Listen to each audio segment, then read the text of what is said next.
even know that they are not making progress. Okay, so at this juncture where we are right now, as far as the year 2025, this is a very good place to begin to ask yourself questions. Ask yourself questions, because those questions, the answers to those questions will reposition you and determine how you navigate the rest of the year. One reason, too, why sometimes people stay in one place for a long time is that they don't ask themselves real questions. Too many people walk in assumption. The fact that you are saving money and spending money isn't proof that you're making progress. You have to truly ask yourself questions. Ask yourself questions. I read a book many, many years ago as a young man, and the author, I believe that was John Mason.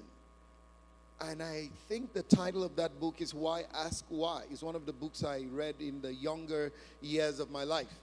And he said, if you ask the right questions, you will get the right answers. So it's important that we ask ourselves the right questions. So I'll just call, for the purpose of this introduction, I'm going to call it mid-year review. Mid-year review. That's the title of what I'm teaching right now, mid-year review. And it's just an introduction, because next Sunday I'm going to be teaching you on key performance indicators. What are those things you can look at to know how well you're faring, how well your company is faring, how well your organization is faring?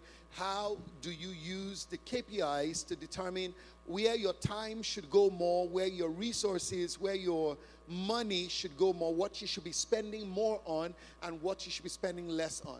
As a church, every so often we're looking at all those things. I remember that there was a time we would run charts on the expenditure for every month, and Pastor Israel would create these charts, and we see where the most expenditure goes to. I can tell you from the snap of a finger that I know where the most monthly expenditure of this church goes to, right? So, as the chief accounting officer, I'm not the accountant, I'm not in the finance department, but I'm the chief accounting officer. You understand that? I'm the chief accounting officer. I ask myself questions. How can we cut down on expenditure? How can we, spend more on maybe other things that require more money? And how can we cut down expenses on some things that are really taking money? These are questions we must ask ourselves, not only at an organizational level, but on a personal level. So let's go. How well have you fared in the year 2025? Now, to answer that question, go back to the beginning. What were your goals for 2025? What did you say you wanted to achieve in 2025? What were your plans for 2025? You should be able to ask yourself. You see, people who don't work with numbers, people who don't use metrics, will fail easily. There must be numbers. There must be calculations. I keep record of every dime that comes to me. It would amaze you. Yes, I do. Every dime. I keep records. You can't just be receiving and spending. You must keep records. Because if you don't know what you're doing with what is coming in, you can't govern the process, you can't govern your progress, and you can't steer the ship in the right direction. You can't steer the ship in the right direction. So I have notes from years back of how much I even write it according to months. So I can look at my records and show you that, this and that and that. In this entire year, this is what came to me. In this month of this year, this is what came to me. So from different years, notes of income from different years. How do you manage your finances? You can't be someone who just exists. Money comes to this hand, it gets spent the other hand, and then the next moment, Lord, give me. Lord, bless me. Lord, I want more. Lord, Lord, Lord. How do you manage your finances? You can't be someone who just exists. Money comes to this hand, it gets spent the other hand, and then the next moment, Lord, give me. Lord, bless me. Lord, I want more. Lord, Lord, Lord. Lord, I want more. Lord, Lord, Lord. let me tell you, there are some blessings God wants you to walk in the future. He's going to give you the money today to make the right decisions that can keep it flowing. When I taught on 7 years of abundance and 7 years of famine, I don't know how many of you went back and listened to those teachings over and over and over. I implore you, nobody succeeds by chance. When you find anyone who looks like, look, consistently they are making progress, consistently things are working for them, it's not happening by chance. It's happening by what they know. It's happening by principles that are at work in their lives. I was very blessed to hear many years ago as a young man that the secrets of great men are told in their stories. In their stories. In their stories. So when you listen to people who have made progress consistently, you would see that this is what they do. And when you adopt those principles into your life, you would find yourself making progress as well. So what were your goals at the beginning of this year? If you didn't write, there's a problem. That is even a bigger problem. If you can't remember, I don't know how to describe that problem. Because a serious person has a target. Who goes into a football match, right? A competitive football match on a pitch that has no goalposts. Listen, if the pitch has no goalposts, there can't be a winner. You will never know if you were supposed to score. You can't truly document that you are the highest goal scorer. No matter how much skill you have, you're only a potential goal scorer. Nothing records against your name if there wasn't a goal post that you could strike towards. What are your goals? What were your goals in the beginning?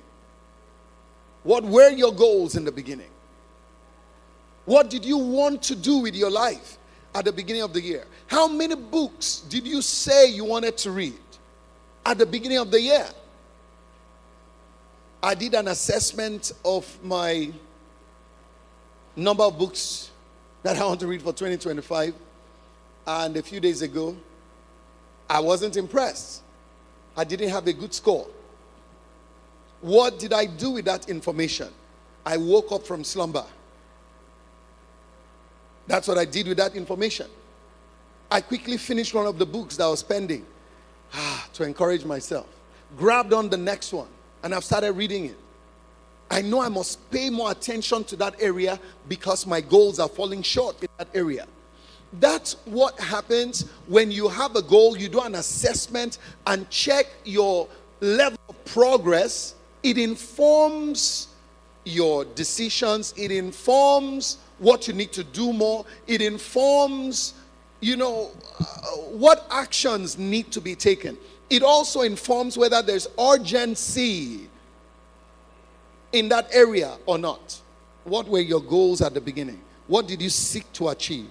Next question is, how well have you pursued the goals that you wrote down at the beginning of the year?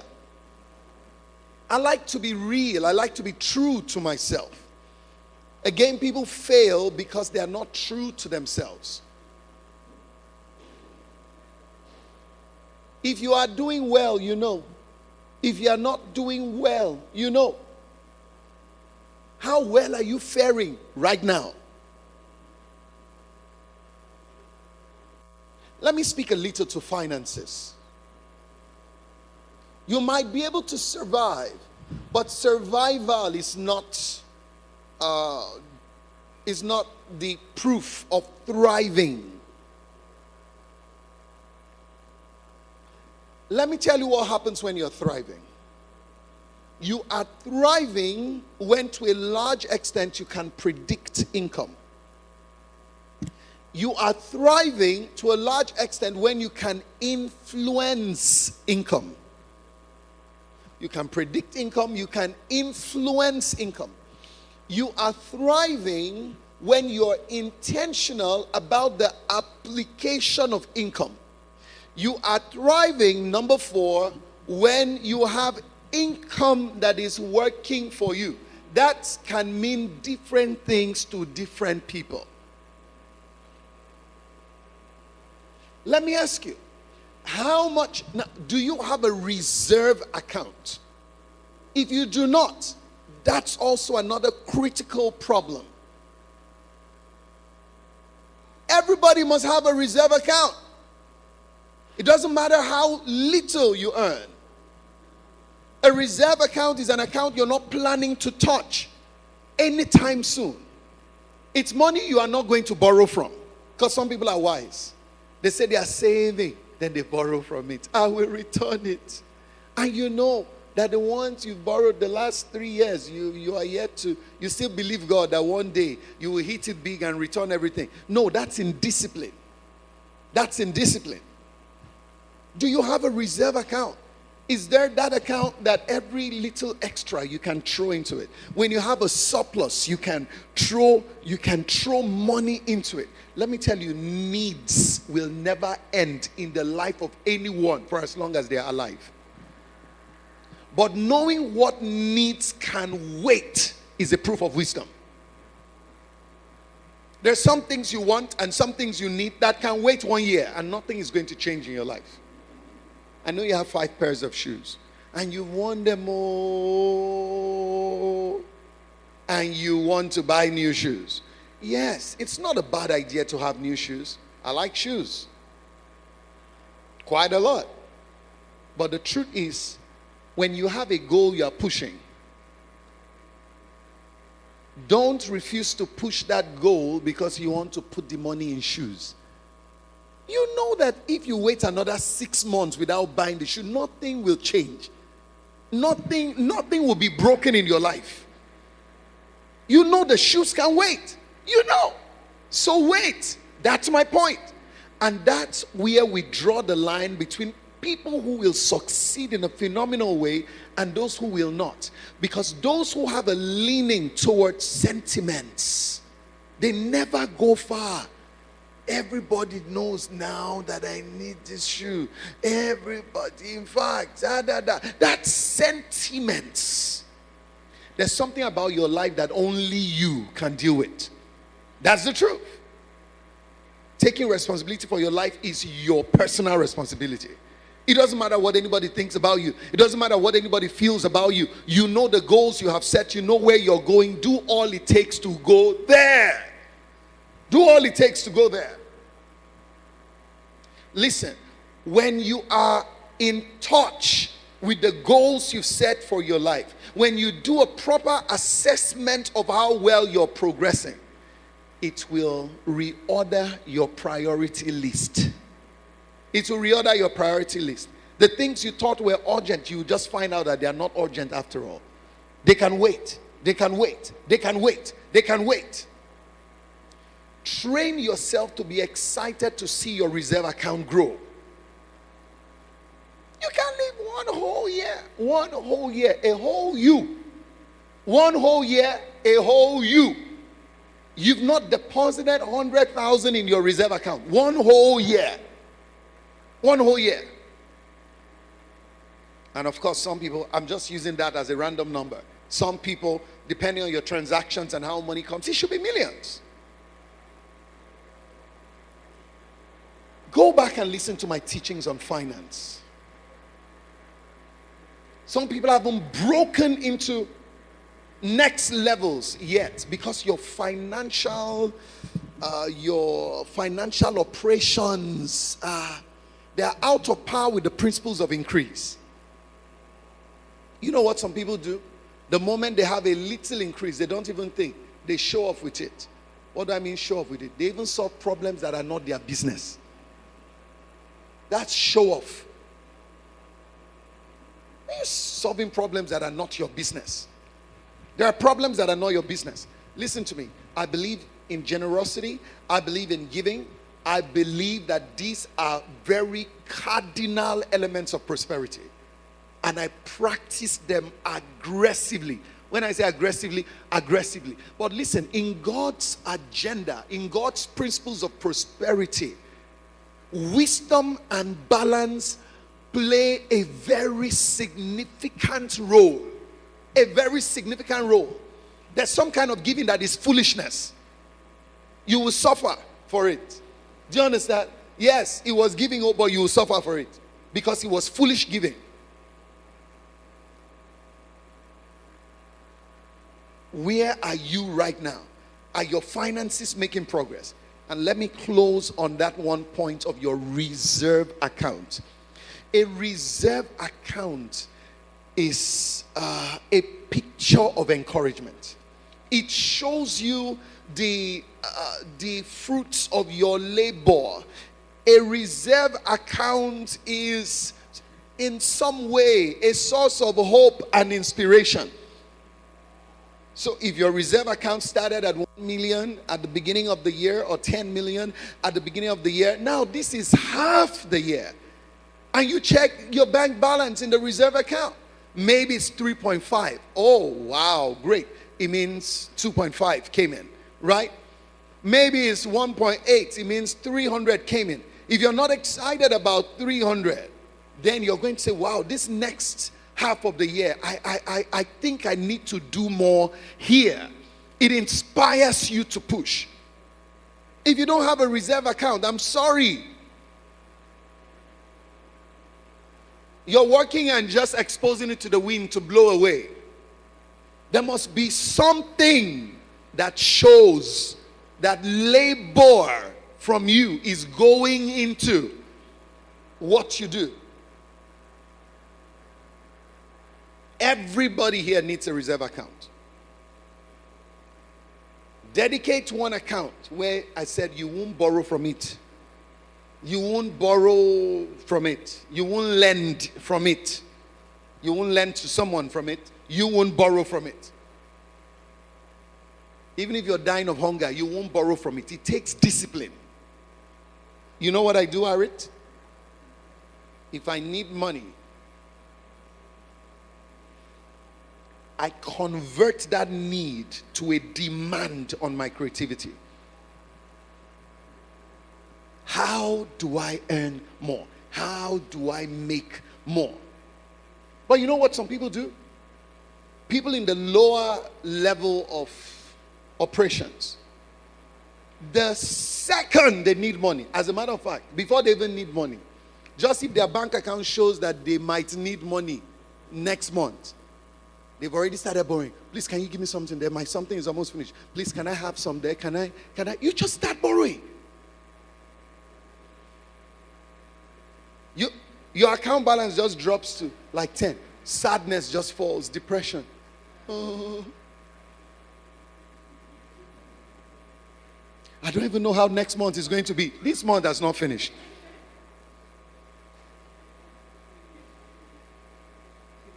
Please, anything you can do for me, because this Tinubu government, I don't understand it. I don't understand it. That's not what successful people do. One of the biggest mistakes you will make is to think that because people are wealthy, it means they always have cash in their bank accounts. Big mistake. You sit with billionaires sometimes and they'll tell you, I beg, let that thing wait. I don't have money now. I don't have money now does not mean they are less rich than they are. They've invested. They have assets. If they liquidate one, it will buy a community. Do you understand? But they are disciplining themselves. You are hungry a little, you've sold all your things. Small hunger. Maturity is the ability to survive hunger. Are you the first person to be hungry in West Africa? Small hunger, you've sold your phone. Small hunger, very small hunger.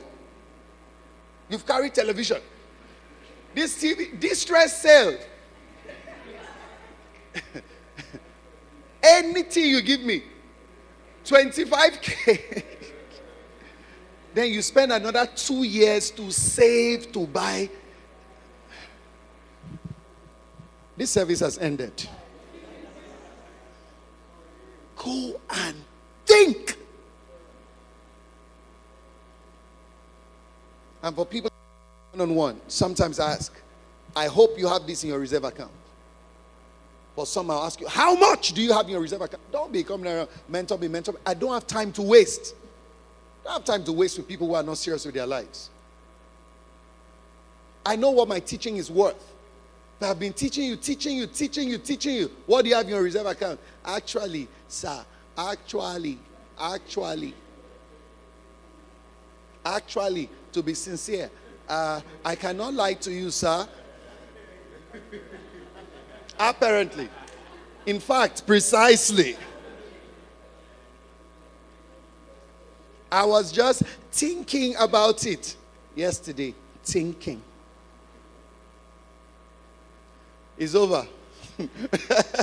It's over. It's over. It's over. Go and get mentorship somewhere else. You're not serious. You're not serious. I don't have time to waste with unserious people. Be serious. I want to hear that having sat under your teachings the last 1 year, those are the testimonies that keep me on my feet. Those are the things that excite me. And when I hear those testimonies, I want to keep doing what I'm doing. One of my little girls here, the other day said, oh, I want to buy land. I have this money I've been putting together. I want to buy land. And that's it. She bought the land and spent over 5 million. Bought in an estate here.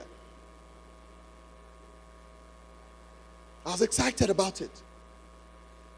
The other time, the same person asked, okay, I'm trying to put this money together. I need a business, something like, I like to go into agriculture. I said, cocoa. All right, cocoa. Like, how much do I need? Okay, let me start working towards it. That will inspire you. How can you live for your belly? How? How? Once your belly begins to make noise, your head you just start moving in any direction possible. Any direction. Let your belly make noise. Transmit the noise from your belly to your brain. Make your brain work. Listen, 𝐓𝐡𝐚𝐭'𝐥𝐥 Kenyon said, make your brain sweat. It will work. Oh. You like it? It will work. It will work. Make your brain sweat. Let's rise.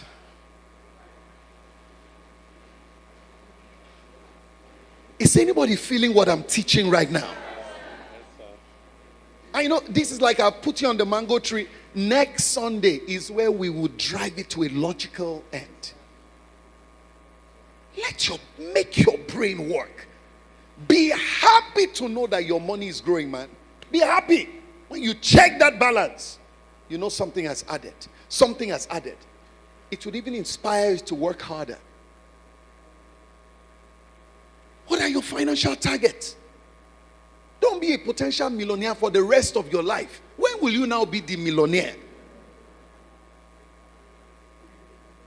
Yeah, I'm tired because I've been hoping that by now you'll be that millionaire and we will start enjoying you.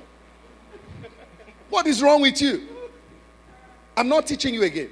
Go home. Go home. Last year, potential millionaire. 2 years ago, potential. 5 years ago, potential. Look, I said go home. Go home. Take the next keke and go home.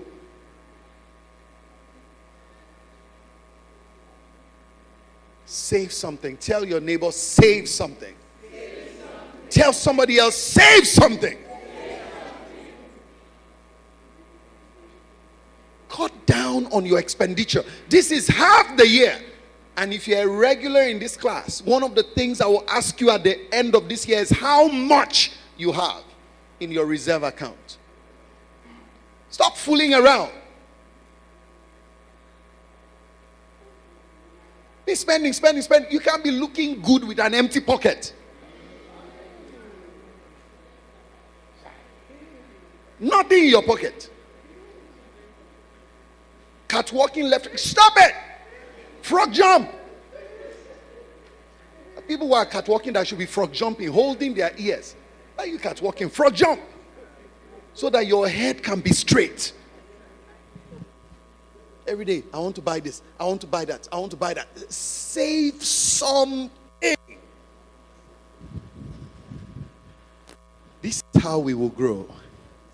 So in the next 5 years, if you're planning to be amongst those that will ask, we don't know what they are doing, they're in the same church together. In fact, we don't know.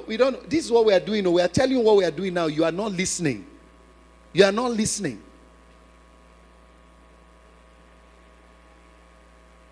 May the Lord be with us. Amen. If you have your offerings, lift it up.